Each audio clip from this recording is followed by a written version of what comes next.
Hello and welcome to another episode of Nothing Ventured with me, Aarish. Today in the studio with me, I have Rahim Hirji. Raheem is the author of SuperSkills, a book about what actually matters in an AI-driven world.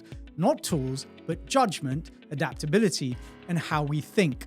He writes Box of Amazing, which is read by over 25,000 individuals and has spent his career at the intersection of learning, technology, and scale, from co-founding EtonX to deliver soft skills and leadership education globally to leading international growth at Quizlet across over 60 countries. Today, he works with CEOs, founders, boards, and investors on AI strategy and how organizations build real capability, not just adopt new tech. In today's episode, we talk about why the first step on the SuperSkills ladder is survival. Survival skills is the inherent first step in a SuperSkills ladder. Our soft skills are the hardest skills to learn. Soft skills is the worst possible name for this. Yeah, because they're the hardest things to learn, right? Whether your kids should be protected from using AI too early. So I have not allowed my youngest to touch any AI until now. Why you should not forsake who you are as a human. Don't forsake who you are as an individual. How truth, trust, and taste are paramount. We call it three T's: truth, trust, and taste. And whether large corporations are still acting like rabbits in the headlight. There are those who haven't done anything yet and are kind of rabbits in the headlight. And why human at the start is as important as human in the loop. Everyone talks about human in the loop. Yeah. And obviously I do believe in that, but I also believe in this human at the start. Let's get straight into it. Hey guys, whilst I've got you for a second, I thought I'd reintroduce myself. My name's Aarish. I'm the host of Nothing Ventured, the podcast where I talk to the people behind the stories that make the venture ecosystem go around. I'm also the founder of Emerge One, a consultancy that provides fractional CFO services to venture-backed tech startups from seed to Series B and beyond. If you enjoy the podcast, I would really appreciate it if you could subscribe wherever it is that you listen. And if you ever want to have a conversation about anything at all, drop me a note on LinkedIn or X. I'm always up for a bit of a natter. Right, let's get straight back into it.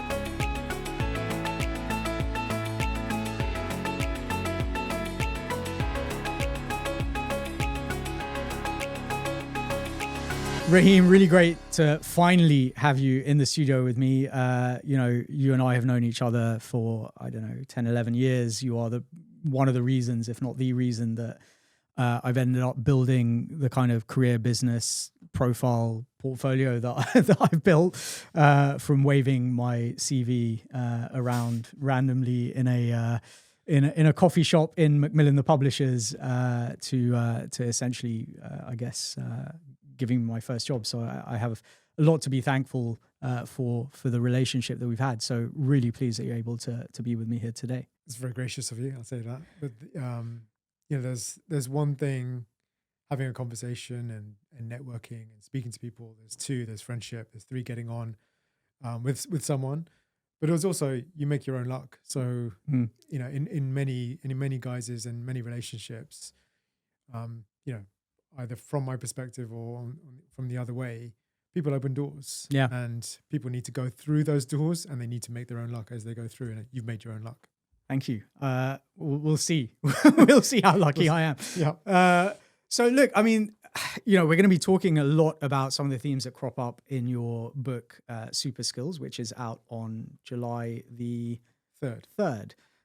So if you haven't ordered it already, it is available on all major publishing platforms. So do go out and check it out. But let's talk about some of the really kind of thorny points and problems and perspectives, right? That you bring out. Like, I'm an immigrant, son of immigrants. I'm an immigrant founder. And for a lot of immigrant founders, there is often this kind of invisible ladder, right? You start off with survival, move to stability, and then maybe thereafter ambition starts kind of picking up pace. Do you think that lens creates better entrepreneurs, or does it also kind of limit how far people are willing to think? And how does this tie into your thinking around SuperSkills? Difficult, thorny question to begin with. Thanks, Aarish. Yes, okay.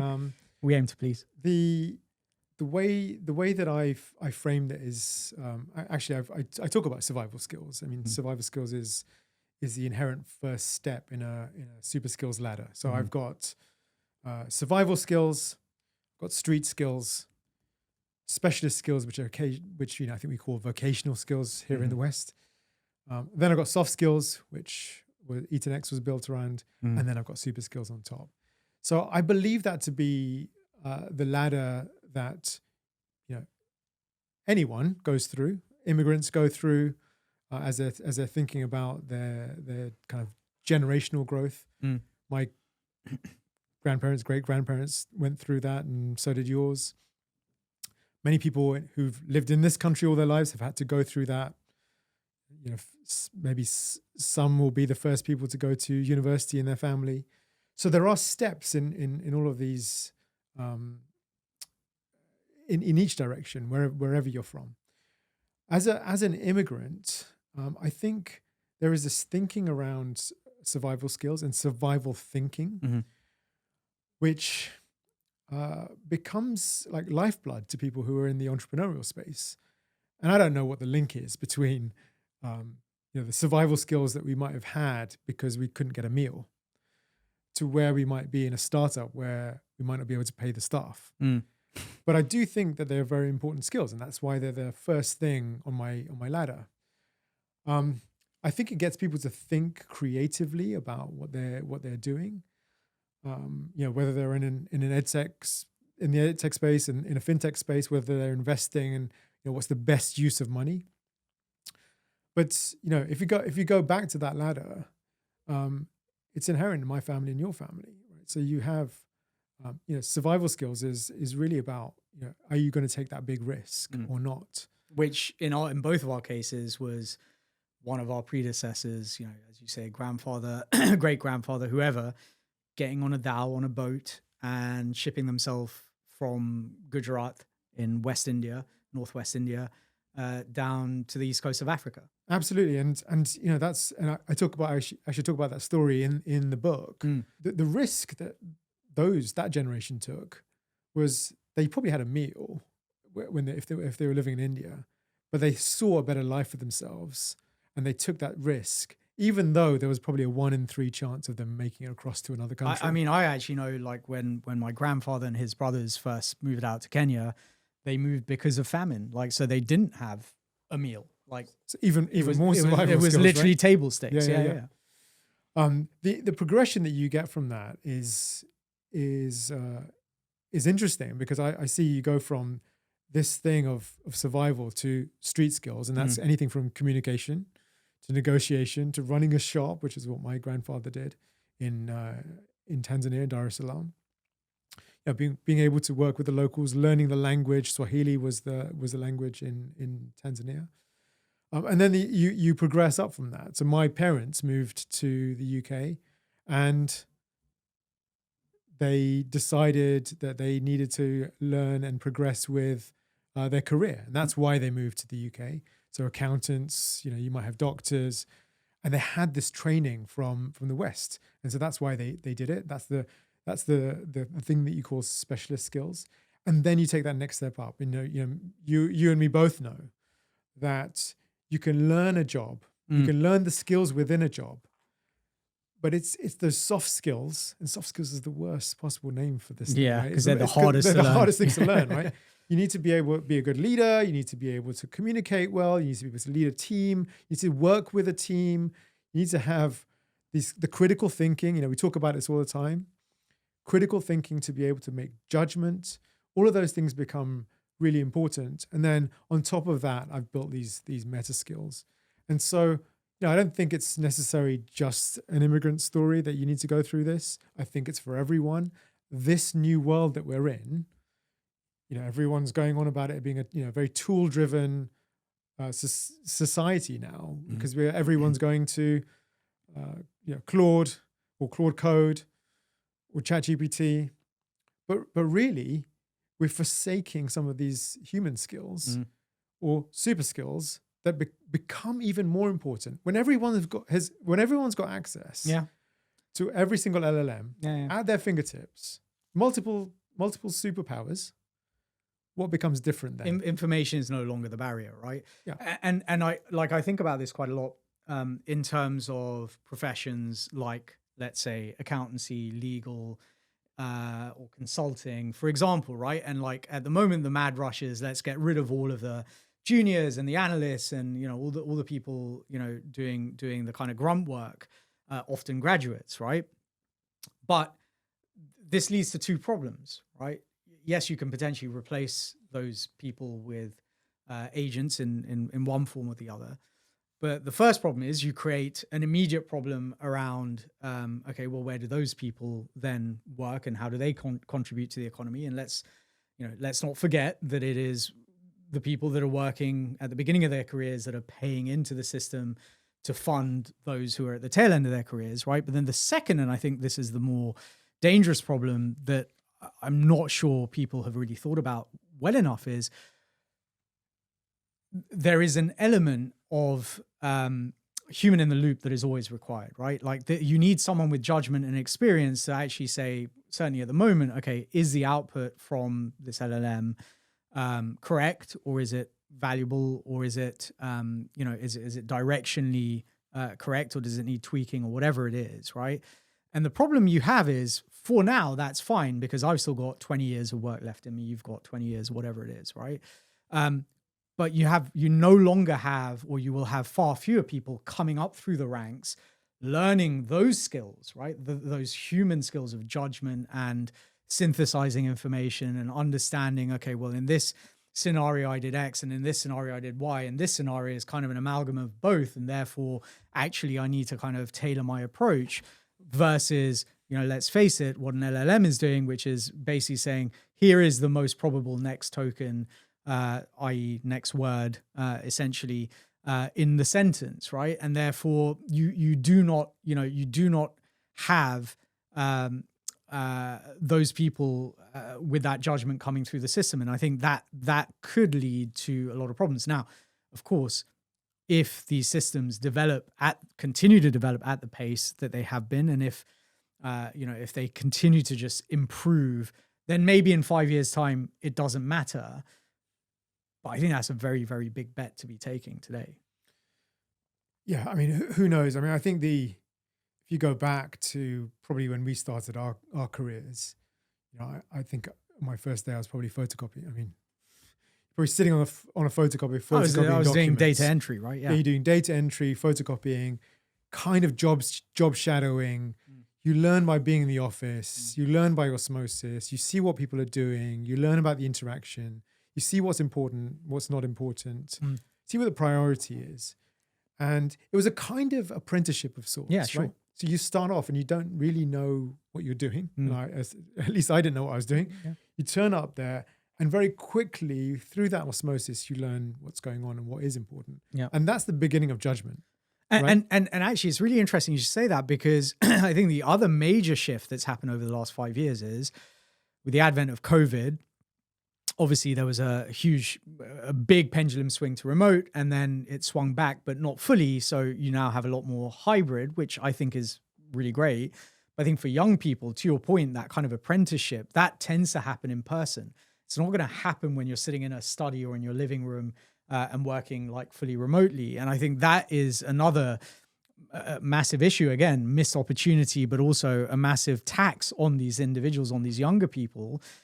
Because if you have a situation where you are no longer getting access to that experience physically and not rubbing shoulders, quote unquote, grabbing a coffee with a senior member of your team and, learning from their experience, etc., but everything is just coming out of an LLM, I think there is a massive amount of context that you are therefore losing, and a massive amount of learning that you're also losing, which will impact your ability to progress up that ladder, right? Like not just the skills ladder, but also your career ladder.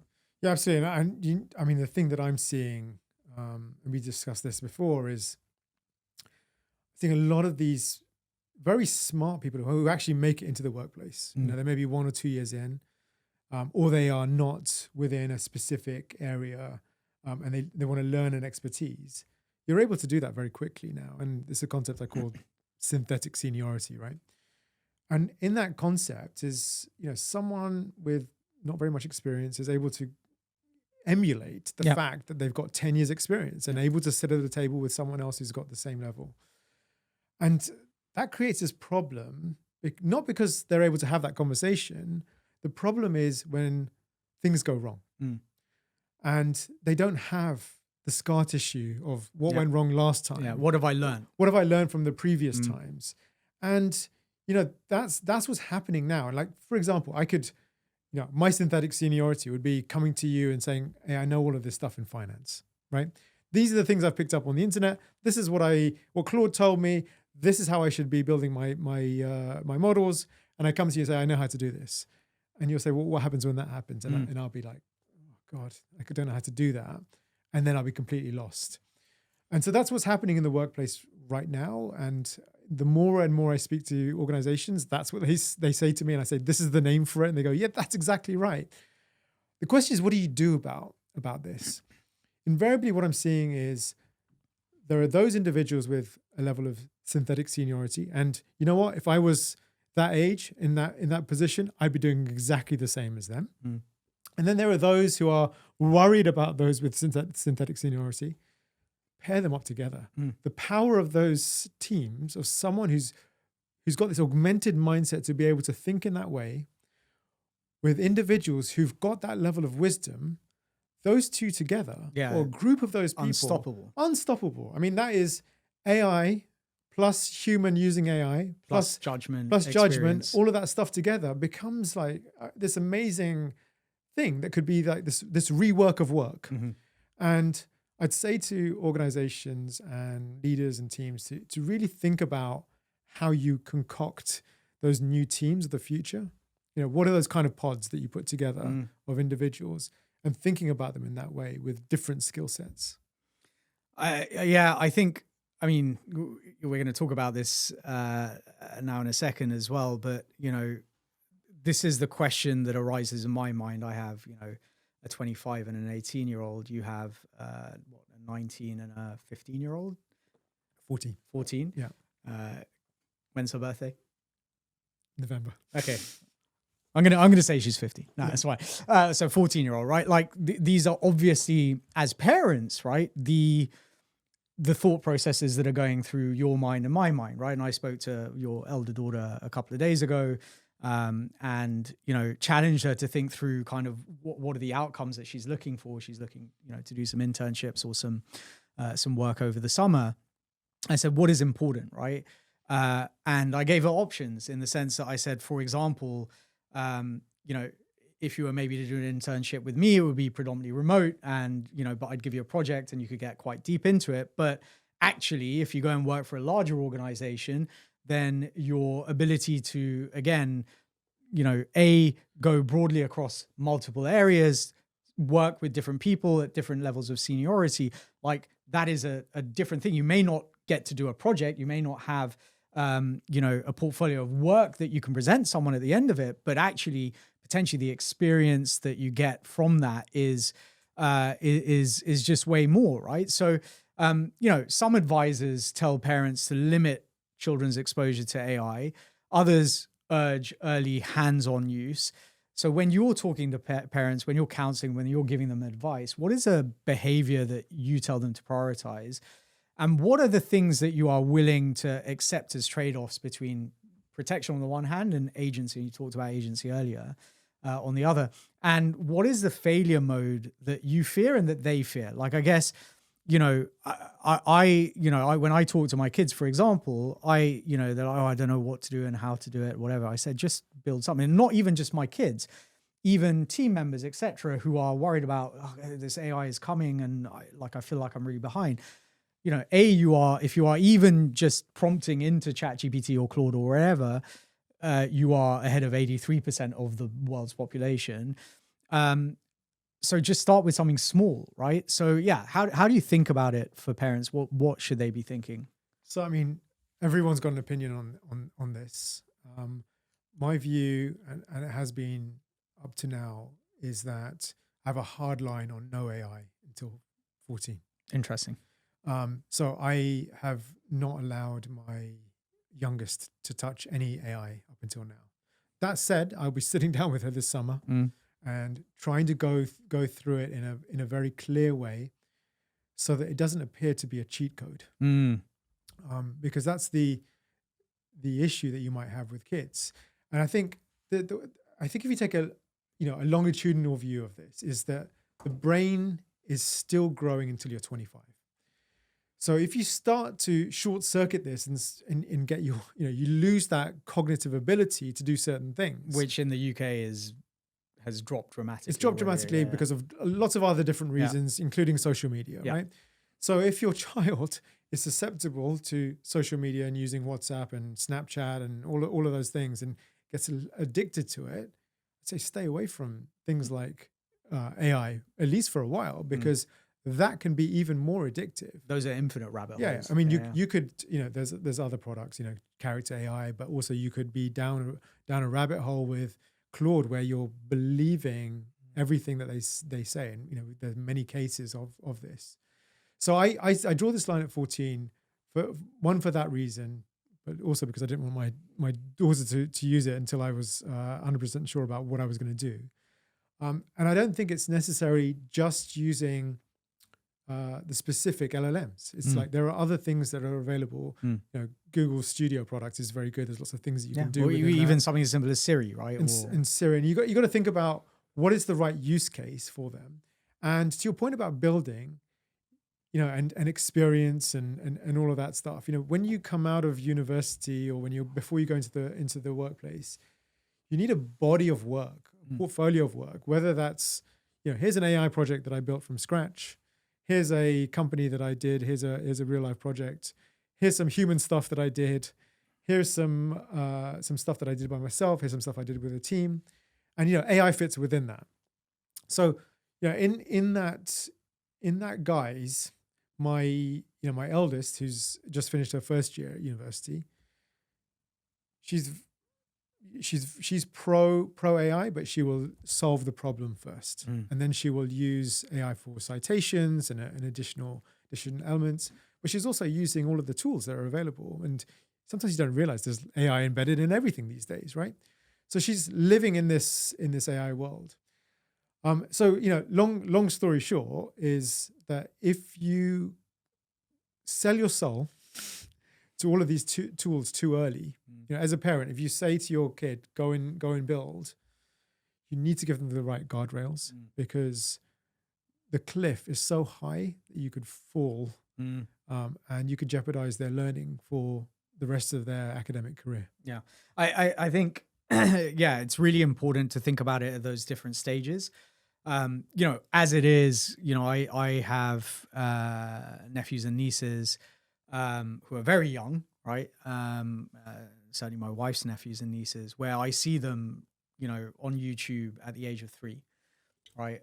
With an iPad or an iPhone or whatever in front of them, and their default state now is on a device, right? And great for parents to the extent that, okay, keeps the kids quiet maybe a little bit, but, potentially really damaging for the kid over the longer term, right? And, does it feed into potentially, attention deficit sort of disorders and these sort of things? If you then add in the ability to basically have, communication with a seemingly sentient being, individual, whatever you want to call it, right? You could see the sort of issues that potentially could come up, especially, given that guardrails are still, tentatively, being figured out, right? Like to an extent. I mean, I think the hyperscalers for the most part have figured out what those guardrails are seemingly, right? But there are apps that you can use to kind of get rid of those guardrails, right? So I think there is that very early life where we already know that, the best environment for kids is one that promotes play and learning through play, etc. And then to your point, in that kind of early teens phase where, the brain is so susceptible to input and what it's seeing and what it's hearing and what it's what it's doing, that there is that case in the same way that, now every 5 minutes, when I'm watching some streaming platform, I'm seeing ads for Instagram under 16 and the guardrails that they've put in place there. And obviously we already know in Australia, for example, they banned access and so on and so forth, right? And one could envisage that something similar will happen with AI, But, and I think this is the real point, right? It would be silly, and I think to some extent it would be dangerous, right? For a parent to completely shelter their children from AI, because it's going to be such a massive part of their lives in the next 3, 5, 10 years. You and I, both of us, I think, came up through some combination of banking, finance, accounting, whatever it was, for a few years, and then went on and discovered other pathways, right? I don't know whether those pathways exist for these kids in 5 years. And therefore, the best kind of outcome for them is that they are comfortable using it, but recognize that it is a tool. And I think that's probably the main thing. I think when I think about like how I think my kids and maybe in the future their kids should be thinking about AI, it's like, it is a tool. It is not a replacement of you. And that's absolutely right. I think that it fits into the portfolio of the things that you need to learn over the coming years. I would take a step back and just say that whatever kids go through over that period between 14 and 21, at least, is that there is a level of friction. So they need to be solving problems all the time. Yeah. And they don't think of the tool, whether that tool is AI or not. They don't think of it as here's a quick way of doing something. Yeah. And so friction is a paramount trait of learning, right? Not just in formal education, in life. Just in right? life. Yeah. So friction and failure and figuring things out, that painful process that you need to go through on becoming an individual is important, whether you're at 14, whether you're at 21 and you're going into the workplace, whether you're at 50, you still need to be learning. And that goes to the point, right? If you're 50 or 55 or 60, Yeah. and you say, oh, AI is not for me because it's a bit complicated, you need to kind of change the way you think about it, because this is the future. It's just that you need to use it in the most appropriate way. If you go back to someone who's in the workplace, who's in their kind of mid-career, and you look at what they should be doing, they should be thinking about, look, I want to leverage all of my experience, but put myself centric and say, okay, how am I going to solve this problem using these tools? Which of the tools should I be using? It's not always the default tool that you think about. What is the problem that you're solving? Is there a tool that helps me solve that? And how does it augment and accentuate what I have got? Yeah. Because it's not just about, okay, I want to solve a problem by just replacing the process. It's about, we're in this amazing era now where we can accentuate and do things, in a way that we could never do before. They were impossible, 3 or 5 years ago. What we can do now is just what is amazing. Can you imagine what we're going to be able to do in 5 or 10 years' time? That's what I'd say. And what is the path for a kid or an individual coming into the workplace or someone in the workplace? What is your next 10 years? What is your portfolio of things that you need to do?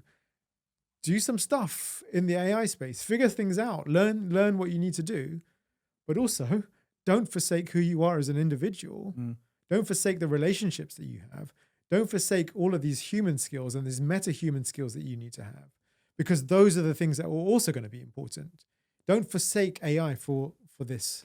I think the thing I think about all the time, right, in this podcast is a manifestation of that, albeit that I've been, doing it well before kind of ChatGPT came on the scene, as an example. But, you and I have talked about this. You can now, create videos or podcasts using Notebook LM or various other apps, 11 Labs, et cetera, right? So I could basically do this podcast as a synthetic AI generated avatar, voice, topic, everything, right?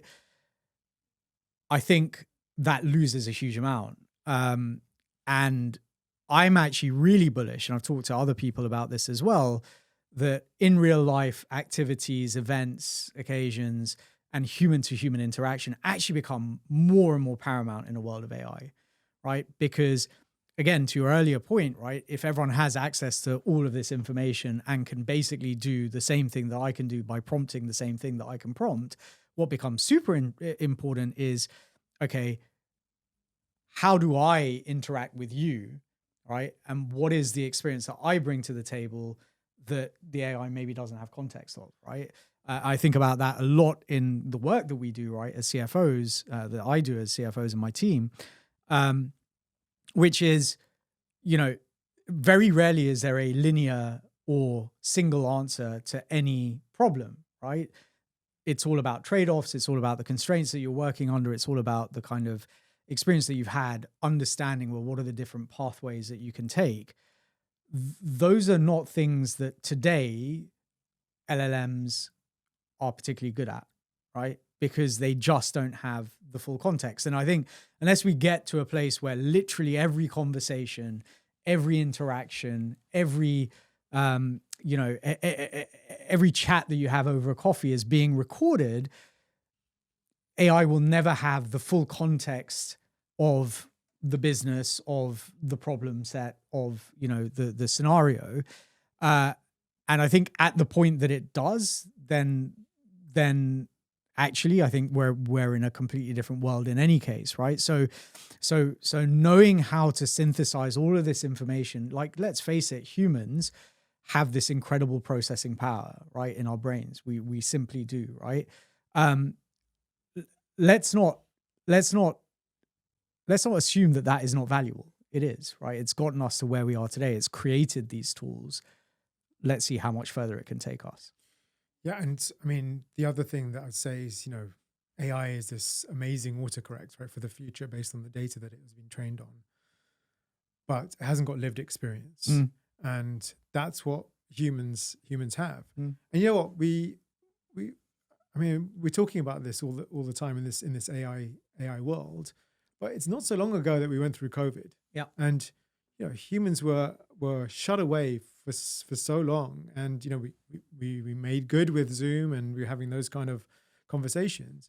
But most people were craving human connection. Yeah. They were, that's the thing that was taken away most. And my daughter was like 13, I think, at the time. Like, that was the worst period for her, like, to not have that interaction with her classmates and her friends and stuff.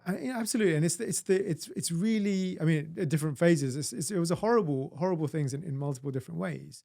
But if you go back to, if you take that as an analogy from where we are, what we're saying with AI is like, okay, well, we can do all of this stuff using all of these tools. Actually, you still need these humans to get things done. And actually we need to have these relationships, and we need to be able to work with humans to be able to push through this next phase. And I think we'll get to a point where, I don't think we'll get to necessarily a cliff, but companies will realize that they've got rid of too many individuals. They have lost the lived experience. They have lost the wisdom. They have these great tools, amazing workflows, and it'll be this kind of magic machine that's doing stuff. And there won't be any, I don't know, value or soul or truth into that. And that might be a great world for some investors, but I don't think necessarily I want to be part of that. No, I agree. And like the way, the other thing I think about quite a lot is, right, the whole point of financial markets as an example is, whilst theoretically there's perfect information, there isn't, right? If there was perfect information, no one would be able to arbitrage and therefore make money, right? Like, so in a world where there is perfect information, what happens to financial markets, right? Like, I think there are all sorts of things that collapse in on themselves in this kind of in this world where humans are no longer involved, right? And I think at the moment, I talk about certainly kind of the three moats. If you're in a startup, the three sort of moats that really persist at the moment are distribution, your ability to get your product out into people's hands, hardware potentially, where it's hard to build and therefore hard to replicate or requires a lot of capital, et cetera, et cetera. And the third one, which I think is super interesting because people think about this in the obvious manner, but not in the non-obvious manner, is proprietary data. Now, proprietary data obviously could be data that you've collected about your customers or about, some biological asset or whatever. But actually proprietary data is also what is sitting in your head as an individual. And that is massively valuable. Like I don't think we can underestimate how valuable it is. Like I do not think, if one of the large consulting firms, if everything is generated by AI, well, what's the purpose of that firm? Because I can just go and generate exactly what they're doing with AI, right? Like, so there needs to be an edge, and that edge can only come from a human being, right? Like, because the models are the models. Like, yes, you can train them a bit better, et cetera, et cetera. Maybe you can capture some of the information, data, workflows, processes, know-how, et cetera, but you can't capture it all. I think that's the point. And equally, like, how do you sell, right? Like, I think we're a long way away from an agent selling to an agent, like as the norm. I think it'll happen sooner rather than later, but I always come back to trust, right? And human beings inherently trust other human beings. This whole thing about the uncanny valley, right? Like when you have a AI generated or a synthetic avatar or whatever, however good they become, there's this uncomfortable feeling where you're like, no, this is not real. And I'm never going to trust that fully, right? So for me, that kind of humanity of it all is just core to the value. Yeah. I mean, there's a, what do we call it? We call them the three T's, truth, trust, and taste. And you think about those three areas in this new world, you may get some truth, you may get some trust, and you may get some taste. But then it's where can you get more of that? You get more of that from humans. Yeah.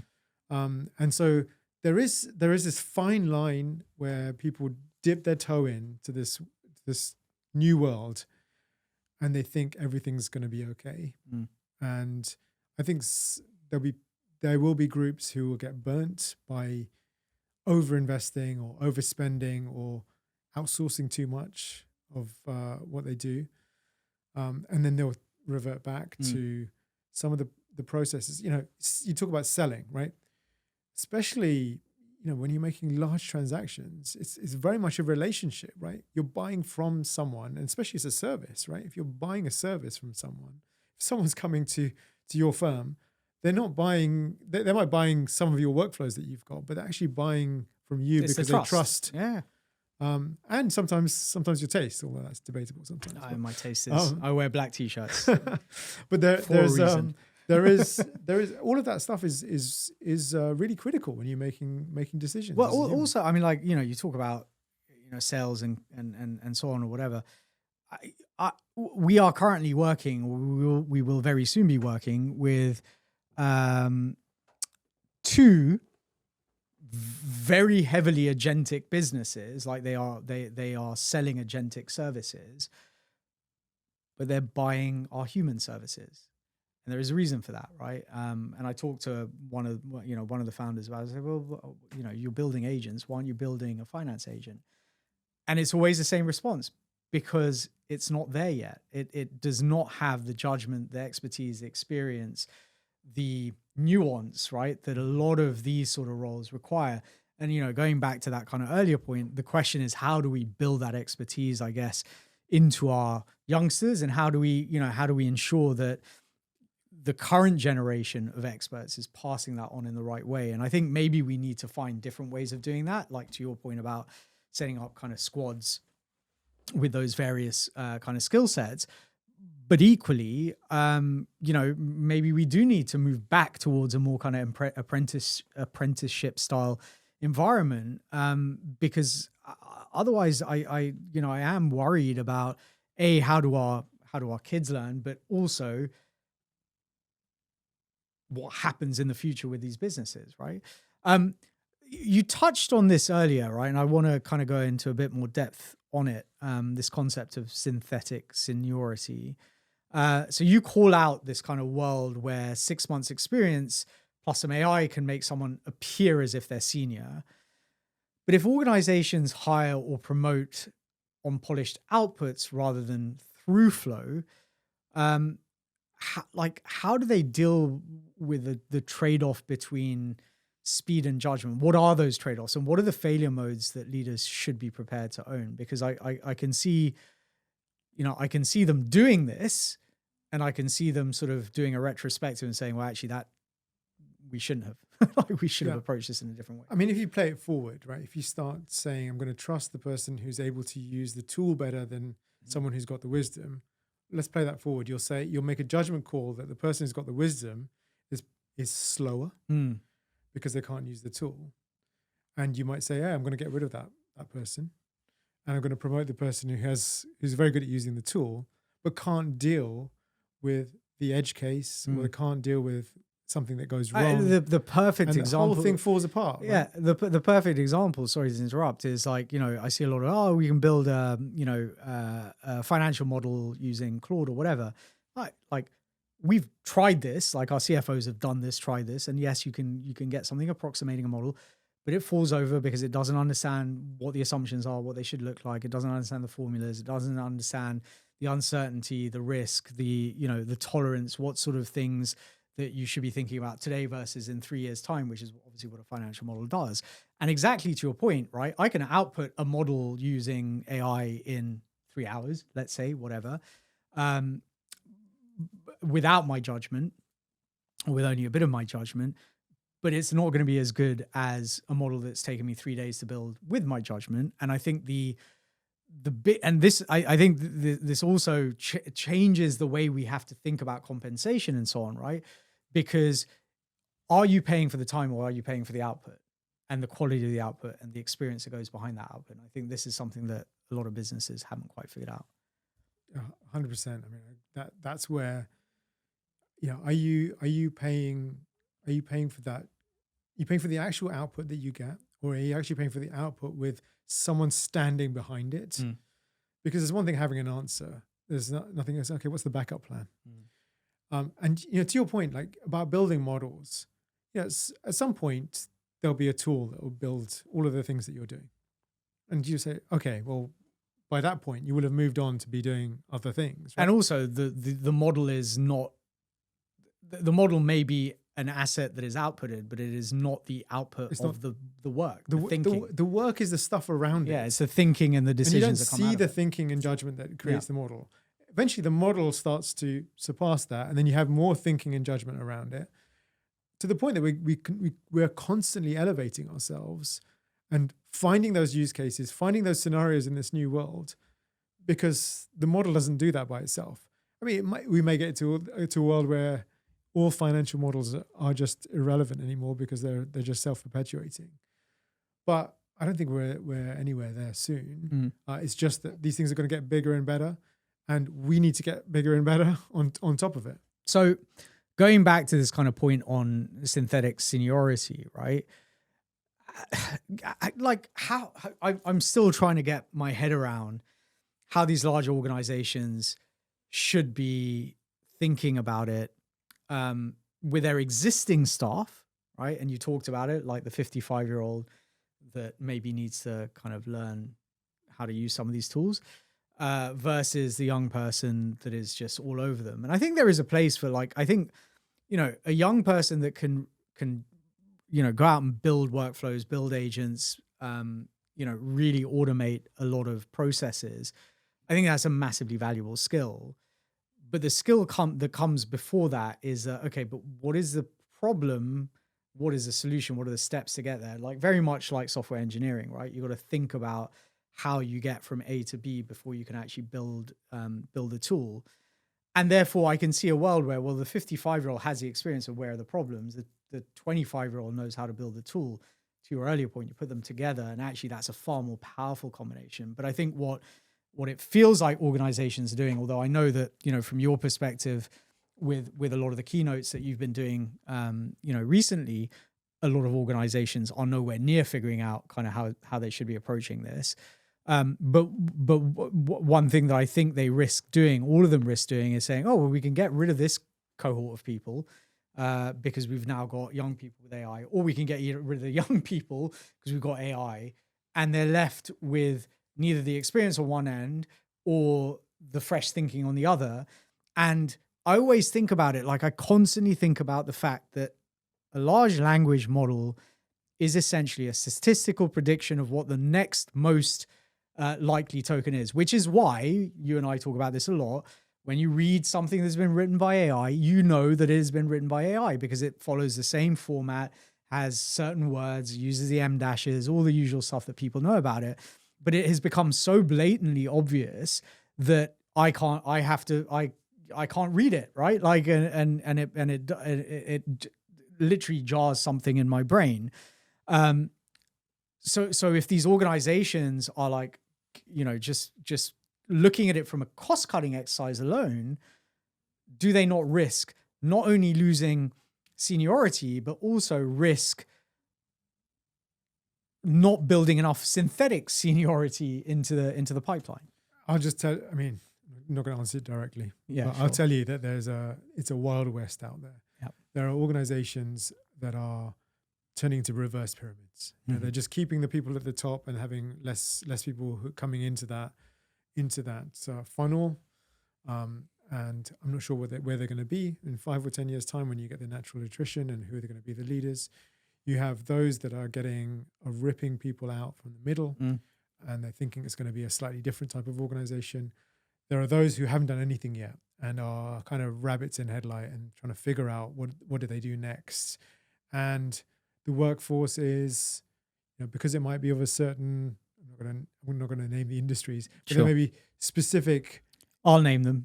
Industries that banking, law, finance, accounting. There's some of those, but there's some industries which are either too regulated that they can't change some certain things, and there's some industries where they're too protective over the creative process that they don't want to make radical changes until someone, and that might be a competitor or a product, comes into play when they go, oh wow, I can take this massive step. And so they haven't really taken that step yet. And so, I don't know where this is going to end up from an organizational perspective, but the only thing we do know is that those NEETs at the moment are struggling because they're struggling to get a job. Yeah.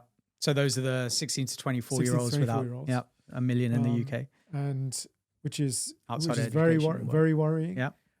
We have carnage throughout different organizations. We have organizations who are locked into using one tool because they've been using it for so long. And then you've got differing cultures in organizations where, there'll be those that are racing ahead because, it might be in tech teams or product teams who are building out products.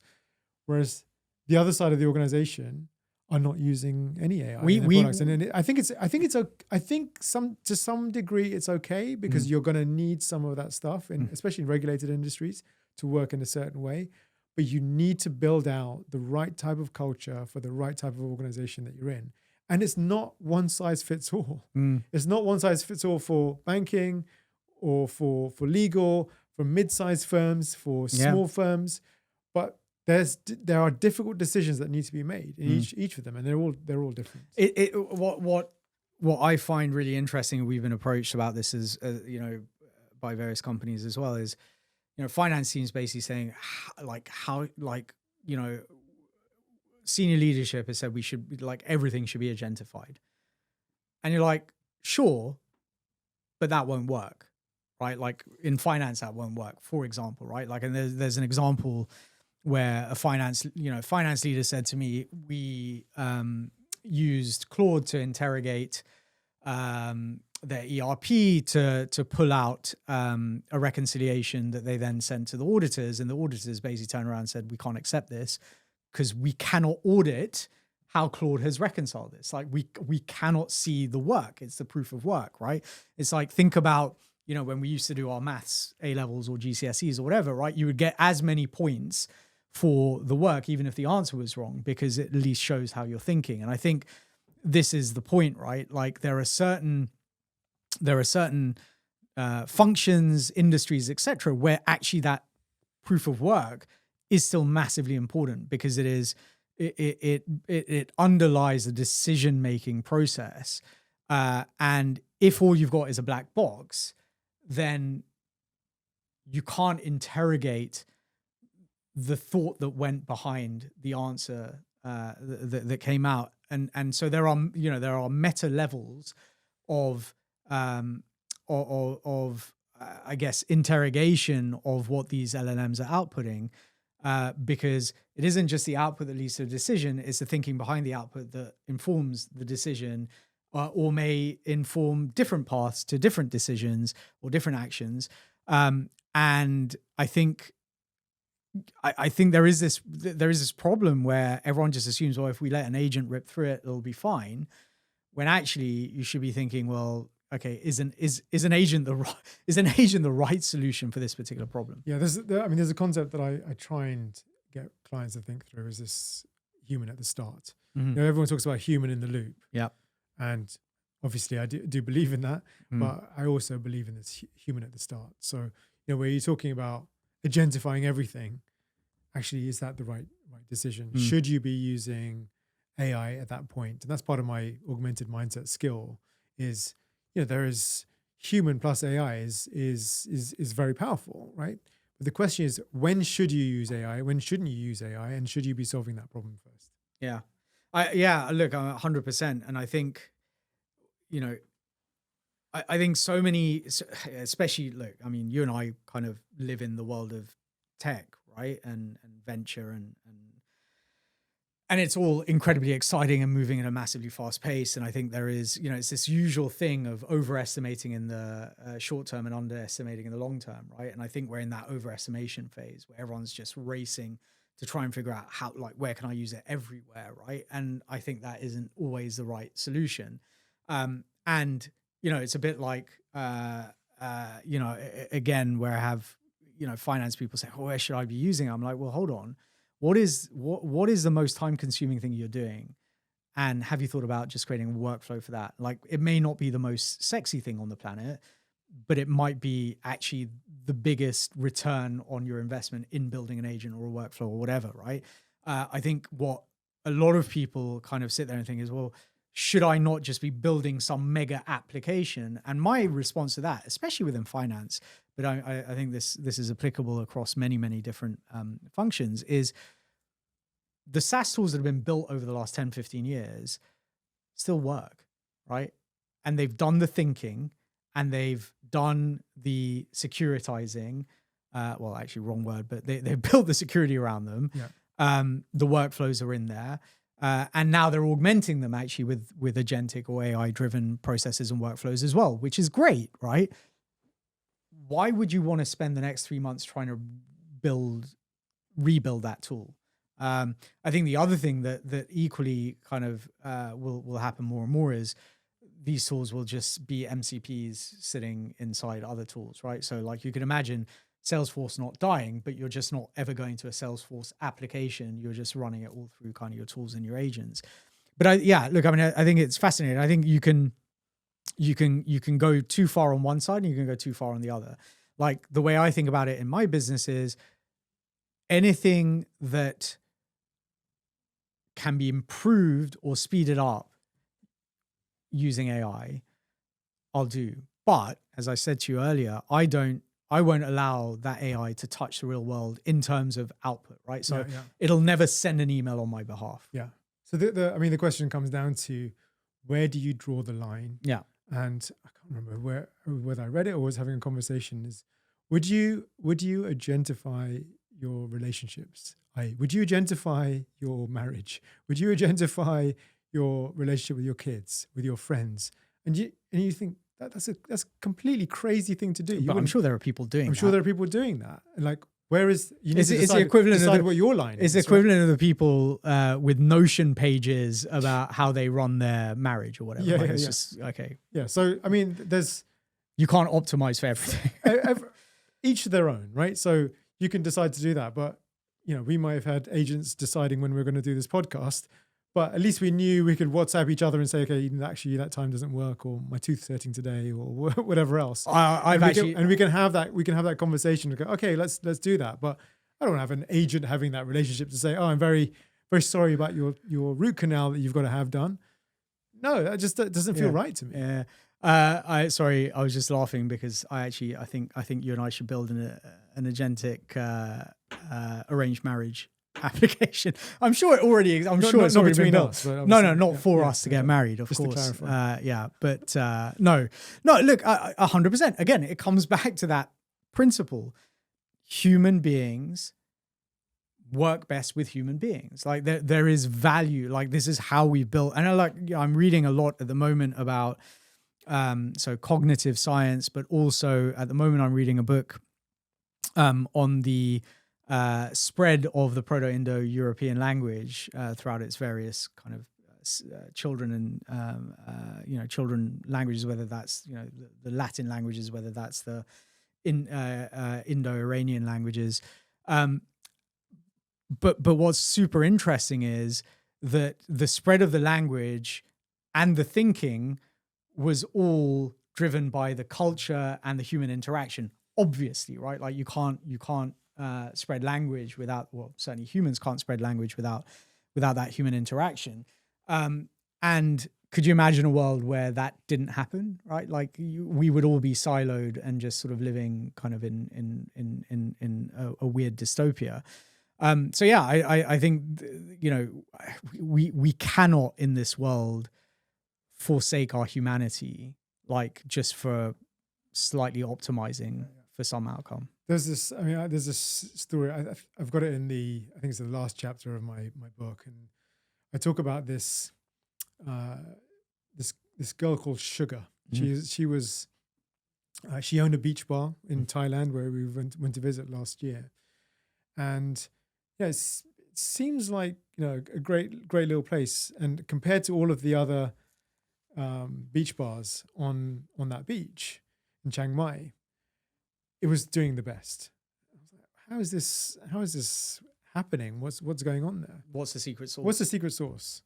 The food was great. It was a great little place, had a great kind of vibe. And I went to go and speak to her, and I said, this is like the most popular place in the beach. And I said, what's your secret? And she said, oh, I use ChatGPT. And I said, oh, how do you use ChatGPT? And that was when obviously chat was a bigger thing. And she said, I use a mixture of ChatGPT and different models to look at the pricing across all of the beach to understand what other people are doing, where we haven't got products. And I was like, products? And he goes, for example, I needed to have halal to bring in a certain group. I needed to have nut free to bring in a certain group.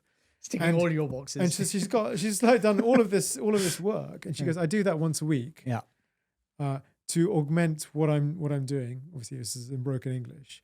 And she was this girl who looked as if she was 15 or 16. I think she was 25. But she owned this beach, and she was dominating because she had this mindset around thinking about, how am I going to do this using this technology? How am I going to but still maintaining this? You wouldn't know that she was using tech because everything else was very human, very manual, and it was the whole culture of why you might go to Thailand and go to a beach. You don't want all of it. It was about how do I improve the experience for the humans. Exactly. And I keep coming back to that idea, and it was just so simple. And I'd love to go back there if I had the money to do it this year. But you go back and you see these kind of uses of AI whereby you're able to do these things that you weren't able to do before. And I said to her, "Because how do you do it? How do you do that?" She goes, "Well, I just run these things. Before, I used to send my whole team Someone out, to go out, but it would take months to get the data and information.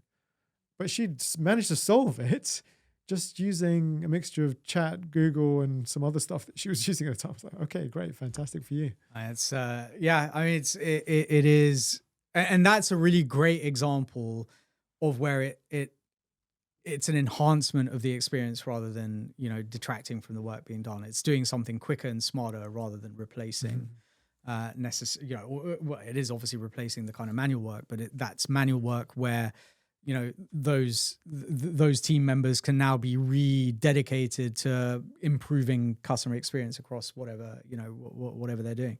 I want to shift topics a little bit, right? You spent a long time, I think it's fair to say, in edtech, and I have spoken huge amounts about certainly a decade ago, where we saw education and edtech and potentially the future. But what I'd love to understand is what you think you got wrong about edtech, right? So you led Maths Doctor, you co-founded Eton X, and you scaled Quizlet internationally. But when does chasing scale and growth come at the cost of really driving and proving the efficacy and outcomes for these students? What are the misallocations that founders and investors make when they treat scale as proof, especially in a vertical like edtech? So, I mean, there's a couple of things I'd say about, hindsight's a wonderful thing. I think if you go back to edtech as an overall industry, tech inherently is very quick. You want to do everything very quickly. Mm-hmm. Education, if you look at it, is over many, many years. Mm. There's a risk element associated with education. You don't want to get it wrong for these kids. Yep. But if you take let's take something very simple, like the 2 years to GCSE, which is the exam at 16 in the UK. There's so many different elements in that. There are state schools, there are private schools. There are different exam boards that kids take. There are teachers which teach differently. They will teach in a different order. Some teachers will start actually before the 2 years. So when you look at an edtech product, and some of which trying to get into schools where now they're trying to cut down the amount of tech within schools, it's very difficult to think about usage and proof of efficacy, because you've got a very small window to be able to do it, and then you can't do it again. You can't do it again with the same kids. You've got to pick a different cohort and kind of go forward with them. And sometimes you're waiting a year to be able to do that. So the proof point for a natural product, which is seasonal in education, is very difficult to do. That's the first thing I'd say. If you're outside of selling into schools, selling to the parents, that's where consumer edtech comes in with things like Quizlet, for example. You're just trying to get in there with a freemium product. You're trying to get adoption, and then you go for conversion. That's a very different thing to trying to get into schools. The other thing I'd say is, in different spaces, there's these assumptions that you make. So you think that the channels are going to be easy. They never are. They never are. And in each country, there's a different government. They have different regulations. In each, you'll think about these different channels. Like, I mean, I look at higher ed, for example. Sometimes the decisions take years, right? And so you're going as an edtech product and you're trying to get scale. Sometimes, as an investor, you've got to bite the bullet and say, look, this is going to take this amount of years. We need to do something first before we can prove these things out. It's just very, very, sometimes it's very, very difficult. Yeah. And investors invariably are impatient because they want to see not just product market fit within one of these segments. They want to see product market fit across many of them. And you can't prove them in a single sprint. Yeah. You've got to prove them over 1 year or multiple years. And that's very, very difficult to do. I think it's interesting, the timing issue. I just saw Biblu, who I've known for at least 10 years, I think now, just raised like a relatively large round. And that is a business that has pivoted and morphed, over the years. But equally, the thing that I've always struggled with edtech is, we had MOOCs, right? And then you had apps like Duolingo, et cetera, right? And what I found was, or what I saw them as, was digitization of the content rather than improvement of the delivery or a change of the delivery. And I guess my utopian view would have been, with a combination of AI, AR, and the metaverse, let's say, there was an opportunity, or there still is an opportunity, right, to really kind of rethink how we deliver education. And that's without even thinking about the curriculum, right? Which, again, does it still make sense to teach, when Elizabeth I reigned in the UK? when that information now is so easily, instantly accessible, and it has been for a long time, but even more so now with LLMs and so on? Or does it make more sense to start teaching these skills that we've been talking about, which certainly in the UK curriculum do not seem to come up at all, right? I'm fortunate enough that my kids went to an IB school where they do, they definitely prioritize sort of cross-curricular thinking, critical thinking, et cetera. But, the lazy way of saying is we should be teaching kids sales and we should be teaching kids finance, et cetera. And yes, of course, these are topics I think are important for kids to get an early grounding in. But more importantly, like, there are certain things where they should be learning the building blocks, but the building blocks are there for them to be able to think through problems in the future, right? So I'm not saying get rid of physics and maths and biology or whatever, right? Like, I think those are important, and you can only build from those having had a grounding. But I think the approach to how you teach them has to potentially change. Yeah, I mean, we were having this discussion, right? So could you rip the curriculum up? That's the first thing. Yeah. And who'd make that decision? No government's going to make that decision.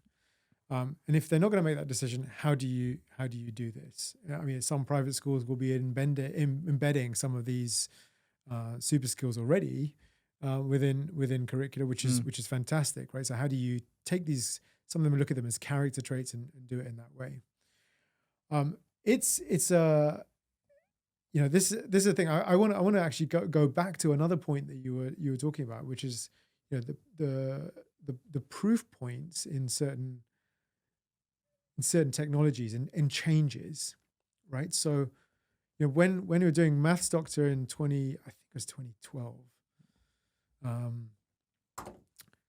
2013 maybe, that was doing online tutoring in the UK market for the first time. I think we were one of the first players at that time. There's a couple of others.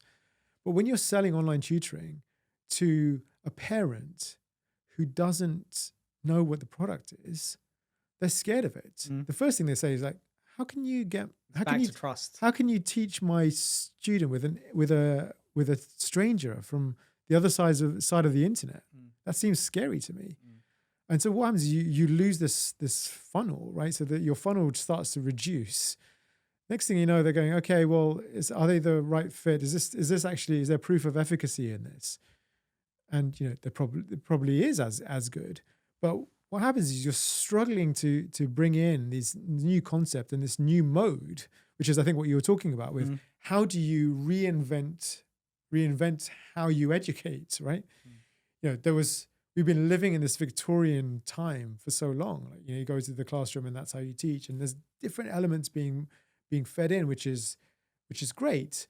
But the world is moving faster than the education can keep up.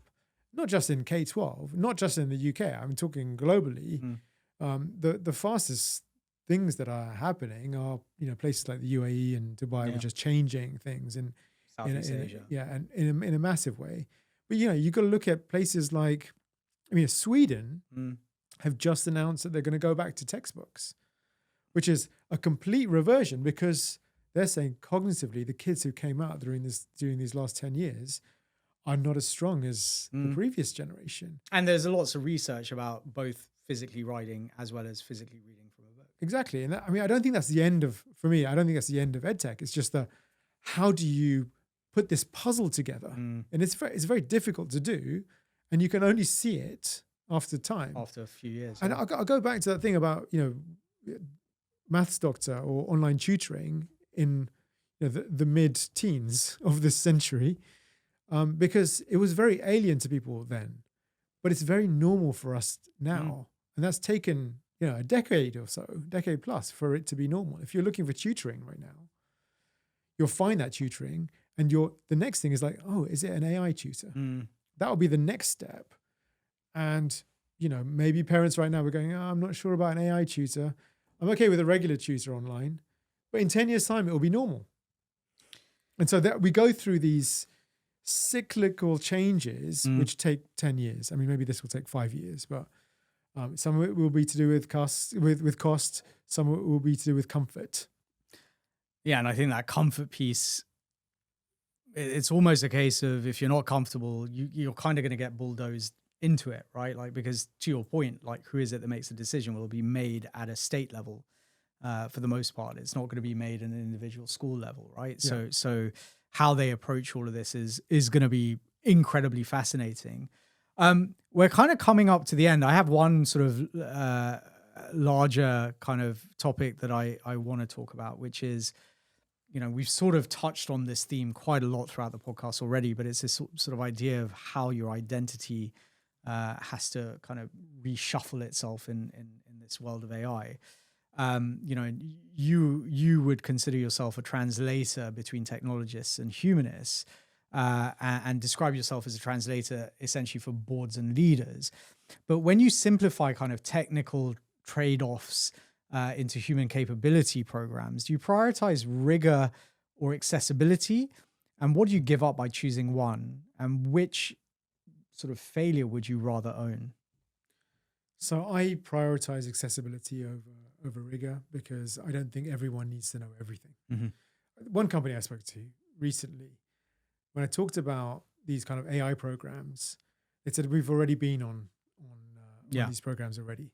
I said, okay, what have you learned and what are you doing? Oh, well, we haven't started our program yet. I said, okay, what was on your program? I said, oh, we learned about the basics of machine learning and the history and all of this stuff. I said, how is that applicable to your day-to-day work?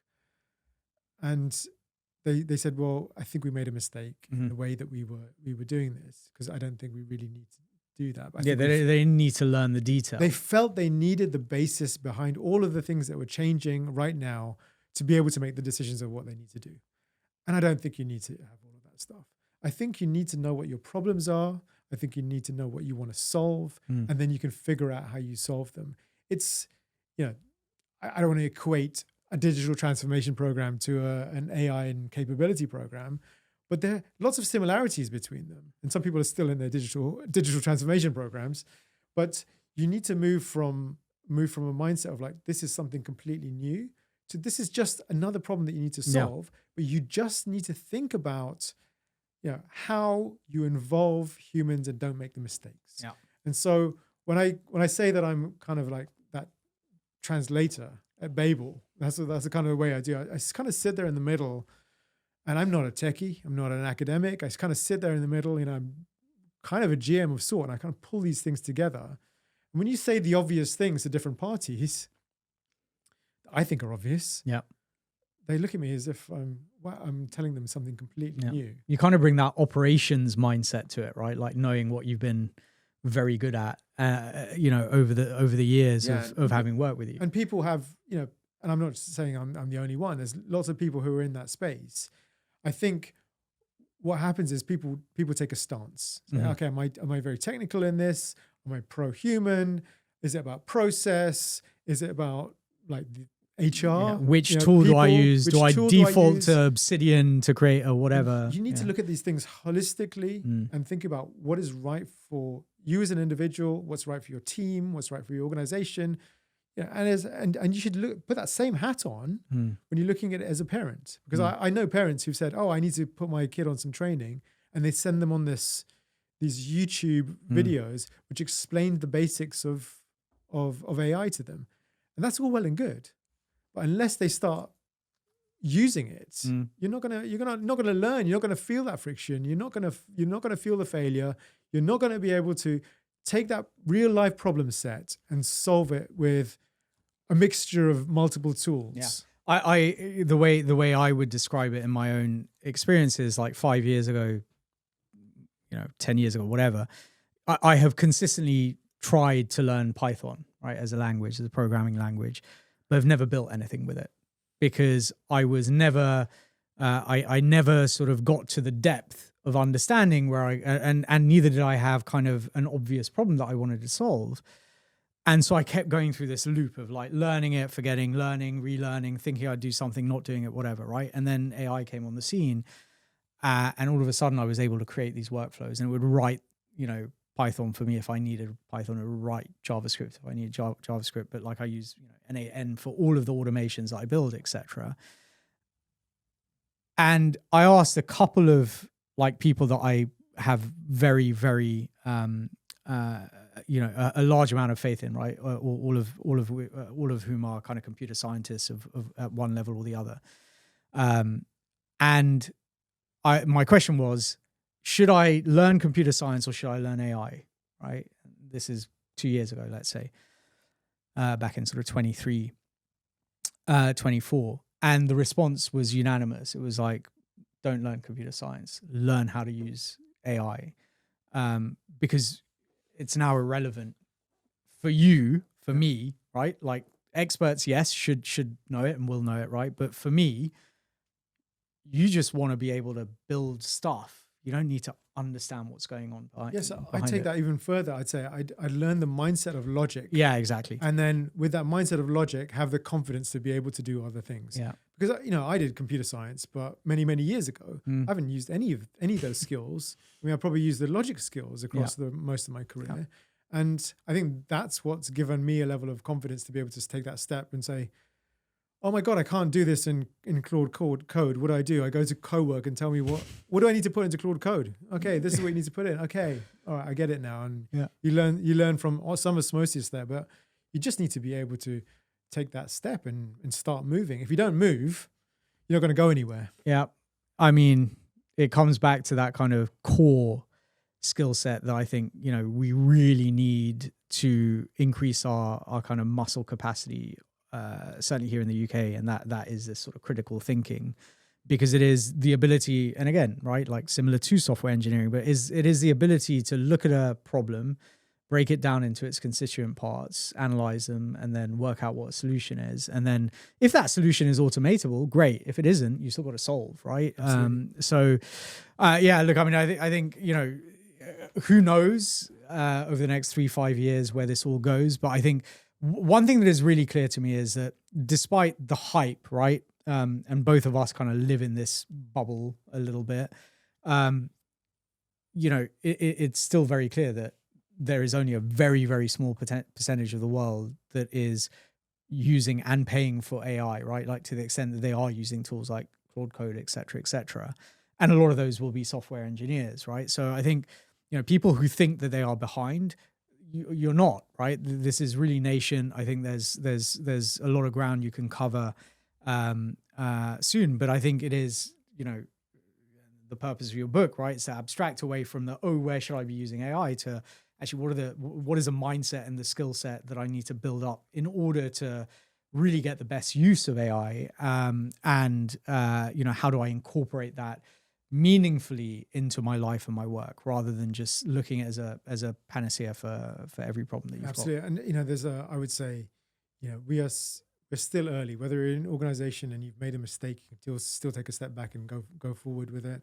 If you're an individual, haven't done anything, you're not at the back of the queue. If you're at least got thinking about it, then you can need that step forward. There's this report that comes out every year from Harvard Business Review when they say this is how people are using AI, and you can see the evolution of what people are using, and it's basically on therapy, which is the top thing on the list. Is like, what do I need to do? That's my issue. But actually, the people in that report, or the data they've got in that report, are self-selecting. So when you say that this is what people are using for AI, there's probably a lot of people who are just using it transactionally, and just using it as a Google replacement. I'm using ChatGPT, 100%. But that's not within the data that people see. And you look at, you can only see that from Anthropic's own data or OpenAI's own data, and you can see some of that data. This is what people are doing. So if you think, you get this FOMO from seeing in everyone's feed, this is how I'm using AI to create, Hermes agents to do this. Here's my open Claude that's doing that. I'd say don't be scared. Take a step back and say, what is the problem that you're trying to solve yourself, and figure out a route to get that. And there's so much free resource out there that if you just have a little bit of confidence, you'll be able to take that step. Yeah, 100%. Raheem, this has been an awesome conversation so far. I want to end with a couple of questions that we ask all of our guests. So firstly, what is one thing that you have a contrarian conviction about from any area of life, whether that's work, politics, socially, or at home? I am going to say, I'm not sure if this is obvious from what we've been talking about today. I'm going to say everyone's saying, what should I use AI for? Mm-hmm. And I'm saying, what shouldn't you use AI for? I'll zig versus when you zag. When others zag, yeah. So don't assume that. Again, to my point, it's not a panacea for everything, and there you can over optimize. Don't assume that the path is AI only or Yeah. AI first. Assume that there is a path. Yeah. And that you've got to make the decision. You have the agency to make the decision. Yeah. And you can take that step.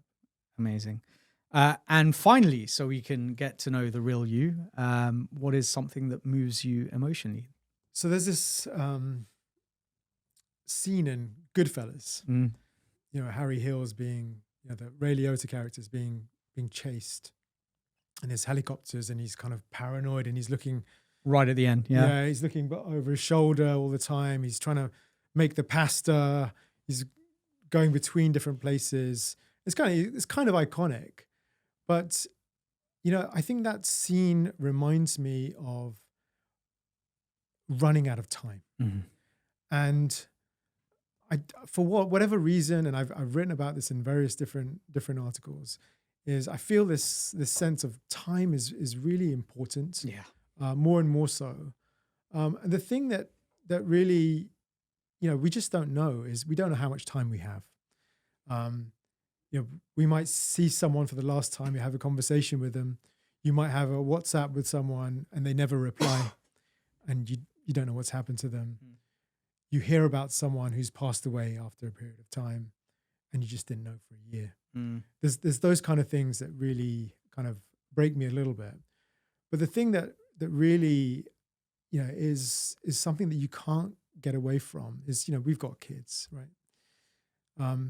And we've seen them grow up. So you had this relationship with this baby first, and then you had this relationship with this toddler, and then a tween, and then a teenager, and then invariably an adult.